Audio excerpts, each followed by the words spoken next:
누가복음 2장 40절에서 52절까지 한 절씩 교독하겠습니다. 아기가 자라며 강하여지고 지혜가 충만하며 하나님의 은혜가 그의 위에 있더라. 그의 부모가 해마다 6월절이 되면 예루살렘으로 가더니 예수께서 12살 되었을 때에 그들이 이 절기의 관례를 따라 올라갔다가 그 날들을 마치고 돌아갈 때에 아기 예수는 예루살렘에 머무셨더라. 그 부모는 이를 알지 못하고 동행 중에 있는 줄로 생각하고 하루 길을 간 후 친족과 아는 자 중에서 찾되 만나지 못하니 찾으면서 예루살렘에 돌아갔더니 사흘 후에 성전에서 만난즉 그가 선생들 중에 앉으사 그들에게 듣기도 하시며 묻기도 하시니 듣는 자가 다 그 지혜와 대답을 놀랍게 여기더라. 그의 부모가 보고 놀라며 그의 어머니는 그러되 아이야 어찌하여 우리에게 이렇게 하였느냐 보라 내 아버지와 내가 근심하여 너를 찾았노라. 예수께서 이르시되 어찌하여 나를 찾으셨나이까 내가 내 아버지 집에 있어야 될 줄을 알지 못하셨나이까 하시니 그 부모가 그 하신 말씀을 깨닫지 못하더라. 예수께서 함께 내려가사 나사렛에 이르러 순종하여 받드시더라. 어머니는 이 모든 말을 마음에 두니라. 같이 있습니다. 예수는 지혜와 키가 자라나며 하나님과 사람에게 더욱 사랑스러워 하시더라. 아멘. 말씀의 제목은 예수님의 자라나는 모습이라는 제목입니다. 예수님의 자라나는 모습. 하고 싶은 말의 요지를 제일 처음에 얘기할 수가 있고 제일 나중에 얘기할 수도 있고 그렇죠? 근데 하고 싶은 말의 요지를 제일 처음에 얘기하고 또 제일 나중에 반복해서 얘기하는 그런 형식을 양괄식 구조라고 합니다. 우리가 국어 시간에 배웠죠? 양괄식 국어. 오늘 본문의 시작과 끝을 보면은 같은 얘기를 두 번 반복해서 하고 있어요. 40절 말씀과 52절 말씀이 같은 내용이죠. 40절 다시 한번 보시면 아기가 자라며 강하여지고 지혜가 충만하며 하나님의 은혜가 그의 위에 있더라. 예수님의 자라나는 모습이었어요. 52절 말씀도 보면은 예수는 지혜와 키가 자라가며 하나님과 사람에게 더욱 사랑스러워 가시더라. 이 두 말씀 사이에 예수님께서 이제 그 12살 때에 있었던 한 사건이 기록되어 있습니다. 이 사건을 보시면서 우리는 예수님이 다른 모든 사람처럼 성장하여 갔던 그런 모습을 우리가 볼 수 있습니다. 이 사건은 누가복음에만 기록되어 있기 때문에 우리가 예수님의 그 공생의 이전에 30년의 그런 세월을 예수님이 어떤 모습으로 살았는지 그 말씀이 성경에 기록이 없거든요. 그래서 우리는 요 12살 때 예수님이 자라나는 요 모습만 가지고 예수님이 어떻게 사셨을까를 상상해 볼 수 있습니다. 예수님이 동생들이 여러 명 있었거든요.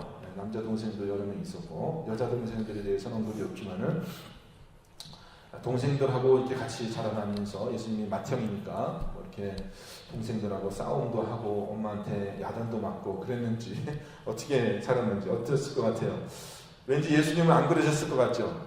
네? 왠지 예수님은 안 그러고 사이좋게 동생들 잘 그렇게 하면서 자라났을 것 같은 그런 생각이 드는데 확실한 것은 예수님도 다른 사람처럼 배우고 자라나는 과정이 있었다는 것입니다.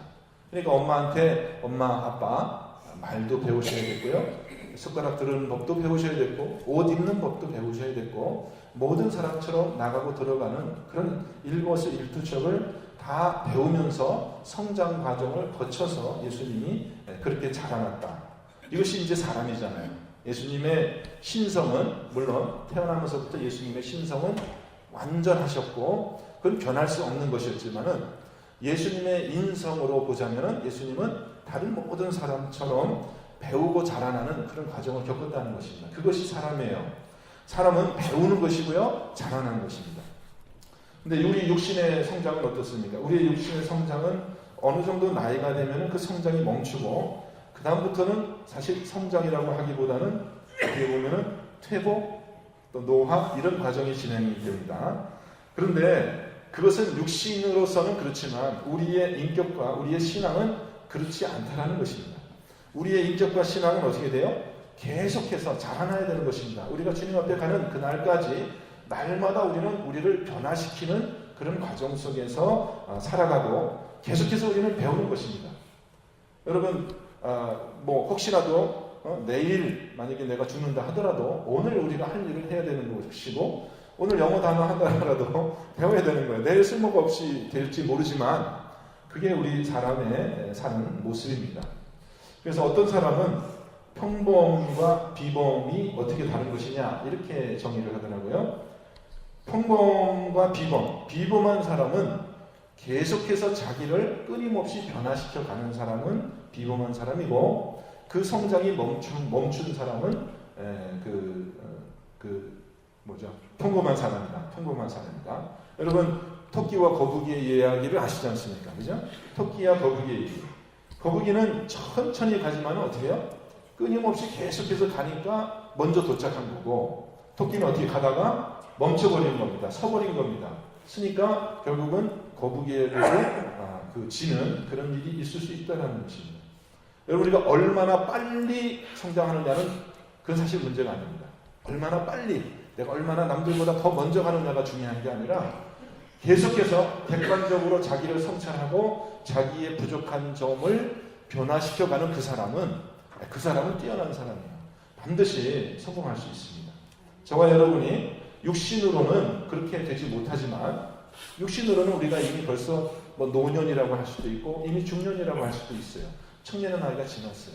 그렇지만은 영적으로는 우리 신앙의 면에 있어서는 저와 여러분이 12살 어린이처럼 그렇게 활발한 성장을 그렇게 이루어가는 저와 여러분 되시기를 주님의 이름으로 축원드립니다.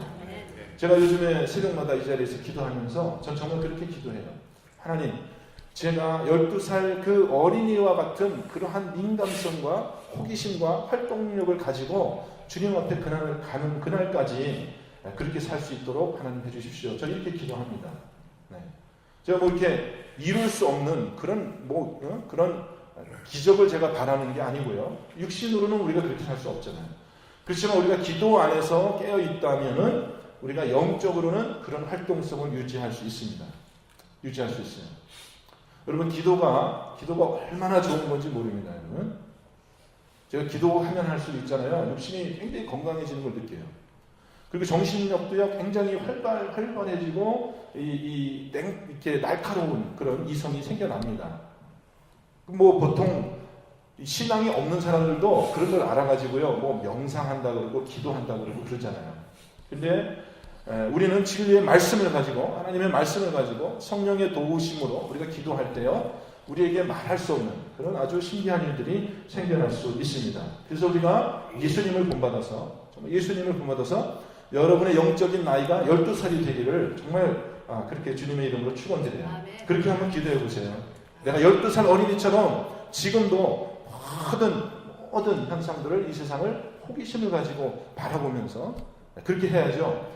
괜히 늙은 사람이 돼가지고요, 이래도 저래도 이렇게 그렇게 가면은 참 그거는 하나님이 우리에게 주신 그 축복을 우리가 많이 누리지 못하는 거예요. 우리 안에 예수의 생명이 있거든요. 그러니까 예수님의 성장 과정의 특징을 한 단어로 표현한다면 오늘 말씀에서 반복돼서 나오는 게 있어요. 예수님의 성장 과정의 특징 하나가 뭐냐? 지혜가 충만했다는 것입니다. 40절 말씀, 42절 말씀, 52절 말씀 처음과 끝에 보면은 예수님의 성장 과정에서 두드러지게 나타나는 게 뭡니까? 몸이 강해지고 키가 자라나고 이런 것은 신체적인 성장은 당연히 있었겠죠. 그렇지만 더 중요한 것은 뭐예요? 더 중요한 것은 지혜가 충만하였다. 그렇게 표현되어 있어요. 지혜가 강조되어 있다. 그리고 중간에 47절의 말씀도 보면은 47절 한번 같이 읽겠습니다. 듣는 자가 그 지혜와 대답을 놀랍게 여기더라. 예수님이 성전에서 선생들하고 문답식으로 그렇게 이제 가르침을 받았거든요. 무엇을 배웠겠어요? 성경 말씀을 배웠어요. 이 성전에서 이제 우리가 보통 랍비들이라고 하죠. 유대인 랍비들이 하나님의 말씀에 대해서 강론하는 것을 듣고 예수님이 문답식으로 묻기도 하고 대답도 하고 하는 그 모습을 봤을 때 주변에 있는 사람들이 가장 인상 깊게 예수님을 본 것이 뭐예요? 굉장히 이 아이는 12살인데 지혜롭다. 굉장히 그 지혜롭다라는 것을 보고 놀랐다라는 것입니다. 그러니까 여러분, 요즘 제가 또 기도하는 내용 중에 하나가 지혜를 주옵소서 이렇게 기도합니다. 이렇게 기도해요. 제가 새벽마다 이렇게 기도. 진작 좀 젊었을 때부터 그런 기도를 했어야 되는데 너무 늦게 이렇게 그렇게 제가 하게 됐어요. 근데 우리 성도의 삶에는 늦은 시간이라는 건 없습니다. 우리는 지금이라도 우리가 자꾸 변화하면 되는 거예요. 우리가 얼마 살지, 남은 날이 얼마인지 우리가 모르지만 오늘 나를 변화시키면 되는 겁니다. 여러분, 우리는 자꾸 새해를 꿈꾸는 그런 저와 여러분이 되시길 바라요. 자꾸 옛날식으로 맨날 하던 대로 그게 아니라 자꾸 나를 변화시켜서 주님 안에서 새로운 것을 찾는 그런 모습이 좀 저랑 여러분에게 있으면 좋겠습니다. 뭐 작년의 내 모습이나 재작년의 내 모습이나 물론 똑같은 면이 있을 수 있죠. 물론 이렇게 꾸준한 것도 있어야 되겠지만은 하나님이 우리에게 주시는 지혜는 뭡니까? 우리가 자꾸 성장하고 발전하는 것이 지혜예요. 그래서 지금이라도 제가 늦은 나이지만은 하나님께 지혜를 주옵소서. 이렇게 특별히 우리 목회할 때 말씀의 지혜도 주시고 우리 성도들을 잘 섬길 수 있는 그런 지혜를 주십시오. 이렇게 기도하게 되었어요. 자, 예수님은 12살의 나이에 사람들에게 아주 깊은 인상을 줄 정도로 그렇게 지혜가 이미 있었다고 그러거든요. 그럼 예수님은 어떻게 그렇게 지혜가 생겼을까요? 태어나면서부터 선천적으로, 유전적으로, 혈통적으로 지혜롭게 태어났기 때문에 지혜가 있었을까요? 물론 여러분 우리 중에 태어나면서부터 남들보다 지혜가 있을 수 있죠. 선천적으로. 근데 여러분 선천적으로 타고난 재능이 있다 하더라도 그것을 갈고 닦고 배우지 않으면 절대로 지혜롭지 않습니다. 아무리 선천적인 재능이 있어도요, 꾸준히 연습하는 사람을 따라갈 수가 없어요. 여러분 그거 여러분 아세요? 우리가 많이 관측하는 겁니다. 아무리 내게 그런 능력이 있고 잠재적인 것이 있다 하더라도 그것을 꾸준히 배우고 꾸준히 자기가 가진 것을 개발하지 않으면은 절대 우리는 높은 수준의 지혜에 도달할 수 없습니다. 여러분 예수님이 가만히 앉아서 뭐 하나님이시니까 하나님의 아들이시니까 가만히 앉아서 아무것도 안 배웠는데 예수님이 지혜롭게 됐어요. 그렇지 않다라는 거예요. 오늘 본문의 내용을 보면은 예수님이 성전에 가서 3일 동안 아니 자기 부모님들은 이미 고향으로 돌아갔어요. 그럼 12살 애가 겁도 났을 테고 아 이거 어떻게 된 거야? 우리 엄마 아빠 어디 갔어? 막 이렇게 할 텐데 그게 아니라 그 3일 동안 성전에서 도대체 밥은 먹었는지 잠은 어떻게 잤는지 기록이 없으니까 우리가 알 수가 없지만은 예수님은 그 하나님의 말씀을 배우는데 3박 4일이 아니라 3박 3일 동안 3일 밤낮을 그 하나님의 말씀을 배우는데 정신이 없었던 거예요. 배우는데 정신이 없었어요. 예수님의 지혜가 거저 생긴 것이 아니라 계속해서 자기의 삶을 배움에 들였다는 것입니다. 여러분 우리가 언제 한번 3일 동안 하나님의 말씀을 한번 시간을 내서 한번 3일 밤낮을 우리가 한번 하나님의 말씀 좀 배워보자. 여러분 이렇게 이제 우리 교회뿐만 아니라 다른 교회에도 이렇게 보면은 4박 5일 동안 이렇게 합숙하면서 우리가 성경을 한번 읽도가자 이렇게 하는 그런 성도들도 많이 계시죠. 그죠? 그리고 저와 여러분이 그냥 하나님 지혜를 주세요, 지혜를 주세요 하고 기도하면 지혜가 똑 떨어지는 것이 아니라 하나님이 우리에게 어떻게 응답을 해주시냐 하면요, 우리에게 지혜를 딱 주시는 게 아니라 지혜를 사모하는 마음을 주시는 거예요. 지혜를 사모하는 마음을 주시니까 어떻게 돼요? 지혜가 저절로 생기는 게 아니라 자꾸 내가 지혜를 찾고 구하고 배우고자 하는 그런 열망이 저희에게 생긴다는 것입니다. 예수님도 그렇게 지혜를 배우신 거예요. 가만히 있는데 뚝 떨어지는 게 아니라 그 하나님을 아버지를 공경하고 하나님을 알고 싶어하는 그러한 열망이 있으시니까 어떻게 해요? 그렇게 배우기를 기뻐하셨고 하나님의 말씀을 사모하고 지혜를 사모하는 그런 말씀이 있었다는 것입니다. 여러분 야고보 사도가 여러 가지 혼란을 만나면 기뻐하라고 온전히 기뻐하라고 이는 이 시련이 믿음의 인내를 만들어낸다. 그래서 너희로 하여금 부족함이 없고 부족함이 없이 구비하게 하기 위해서 우리에게 시험이 있는 것이다 이렇게 얘기해요. 야고보서 1장 5절에 이런 말씀이 있습니다. 너희 중에 누구든지 지혜가 부족하거든 모든 사람에게 후히 주시고 꾸짖지 아니하시는 하나님께 구하라. 그리하면 주시리라. 약속이 있습니다. 지혜를 구하는 여러분 되시기 바랍니다. 솔로몬이 그랬듯이 예수님도 하나님 아버지께 지혜를 구하셨을 것 같아요. 예수님도 하나님께 지혜를 구하셨을 것 같아요.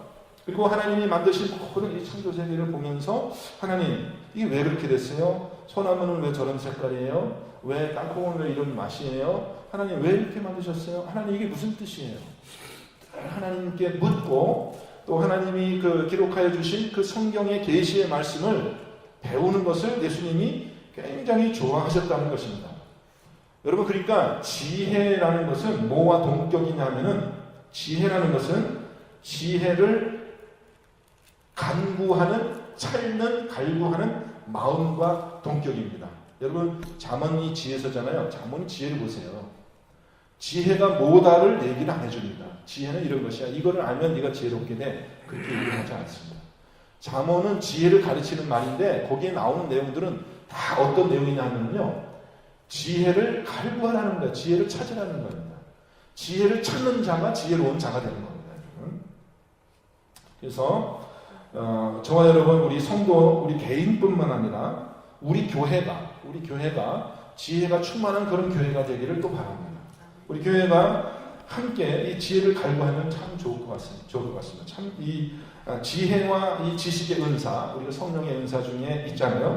지혜의 은사, 지식의 은사, 말씀의 은사가 있는데, 성령께서 오시면 우리를 지혜롭게 하세요. 그죠? 성령이 충만한 교회는 지혜로운 교회입니다. 성령은 우리에게 지혜를 주시고 지식을 주시는 거예요. 성령에 충만한 사람이 흐리멍텅하고 이렇게 어리석은 그런 말과 행동을 하고 그렇게 될 수는 없잖아요. 그죠? 성령님 우리를 지혜롭게 만들어 주시죠. 우리가 비록 미련할지라도, 우리가 비록 태어나기는 그렇게 남들보다 똑똑하지 않을지라도, 적어도 성령께서 우리에게 오시면 우리는 이전보다는 더 명철하고 지혜로운 사람이 되게 됩니다. 그래서 우리가 이렇게 간구하면 좋겠습니다. 여러분 한번 따라해 보시기 바랍니다. 주님, 우리에게 지혜를 주옵소서. 네, 이렇게 좀 기도해 주시면 감사하겠습니다. 기도해 주세요. 그렇게 기도해 주세요. 주님, 나에게, 우리 교회에게 지혜를 주옵소서. 왜냐하면 하나님께서 구하라고 하셨잖아요. 구하면 주시겠다고. 자, 오늘 그렇게 예수님이 그렇게 하나님께 구하고 받는, 그렇게 지혜가 성장하게 가는 거, 그것이 저와 여러분에게 모범이 되어서, 우리도 그 예수님의 그 모범을 따라서 저와 여러분이 계속하여서 성장하는 그런 사람이 되기를 바랍니다. 근데 오늘 말씀에서 우리가 예수님과 또 이 부모님의 대화를 오늘 본문의 이야기를 통해서 조금만 더 살펴보기로 하겠습니다. 자, 예수님은 사흘 동안 성전에서 태연하게, 부모님들은 다 집으로 돌아갔는데 예수님은 선생들하고 앉아서 듣기도 하고 묻기도 하였다 합니다. 여러분, 우리가 배움의 과정에서 제일 처음은 듣는 거고, 두 번째는 뭐예요? 묻는 거고. 네. 그래서 저는 우리 성도님들이 저한테 와가지고 목사님 이게 성경이 이게 도대체 무슨 말이에요? 라고 질문하면 막 엔돌핀이 솟아납니다. 그때부터는 제가 막 기분이 좋아져요. 막 흥분이 되고, 왜냐하면 제가 정말 가치 있게 생각하는 그것을 물어주시니까 참 고맙거든요. 그래서 우리 배움의 과정에 중요한 것은 뭐예요? 첫째는 들어야 되는 것이고, 두 번째는 그걸 생각해가지고 그것을 물어볼 수 있는, 그러한 과정이 일어나야지, 궁금하게 생각해야지 배울 수 있는 거예요. 여러분이 좀 궁금한 것이 좀 많은 그런 성도들이 되시면 좋겠습니다. 그래서 하나님의 아들이신데도 불구하고 그분은 계속 가르치는 것을 듣고 또 선생님께 묻고 그렇게 하면서 지혜를 배웠다는 것이죠. 자, 이제 부모님들이 고향으로, 옛날에 이제 그 명절을 셀 때는 어떻게 됐냐면 동네 사람들이 다 같이 한꺼번에 친척들하고 이웃들하고 같이 때를 지어서 이제 예루살렘으로 이렇게 오는데, 오늘 오늘 이야기의 배경은 어떤 명절이었어요? 어떤 명절? 6월절이었거든요. 6월절은 보통 며칠 동안 지내야 되죠? 6월절은? 네, 일주일. 보통 우리가 6월절이라고 하는 절기는 하루 저녁에 지내지만 그 뒤에 7일 동안 무교절이라는 명절이 따라옵니다. 그래서 결국은 8일 동안 준비를 해야 되는 것이거든요. 그래서 걸어서 긴 먼 거리를 여행 와서 갈릴리 나사렛에서부터 예루살렘을 내려와서 아마 8일 이상 이렇게 예루살렘에서 절기를 지키고 자 이제 집으로 가자 갔는데 예수님은 안 간 거예요. 그러니까 얼마나 놀랐겠어요. 그래서 이제 자기 일행 중에 예수가 있는 줄 알고 갔다가 없으니까 다시 예루살렘으로 돌아온 거죠. 사흘 만에 아이를 만나서 엄마가 먼저, 이럴 때는 대부분 아빠보다는 엄마가 먼저 얘기를 꺼내죠. 아이야 어찌하여 우리에게 이렇게 하였느냐. 보라 내 아버지와 내가 근심하여 너를 찾았노라.